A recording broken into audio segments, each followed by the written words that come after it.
ഇഷ്ടത്തിക്ക് യൂസുഫിനോട് ഇഷ്ക് തിങ്ങി നിന്നില്ലേ പുഞ്ചിൽ മികച്ച പ്രവാചകനെ തൻ പുഞ്ചിരി കൊണ്ട് വളച്ചില്ലേ ഇഷ്ടത്തിക്ക് യൂസുഫിനോട് ഇഷ്ക് തിങ്ങി നിന്നില്ലേ മുഞ്ചിൽ മികച്ച പ്രവാചകനെ തൻ പുഞ്ചിരി കൊണ്ട് വളച്ചില്ലേ ആ തിരുദൂതനൊഴിഞ്ഞകലുമ്പോൾ സുന്ദരി ചെന്നു പിടിച്ചില്ലേ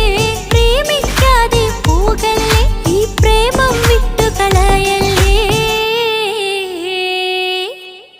അസ്രമുല്ല മണം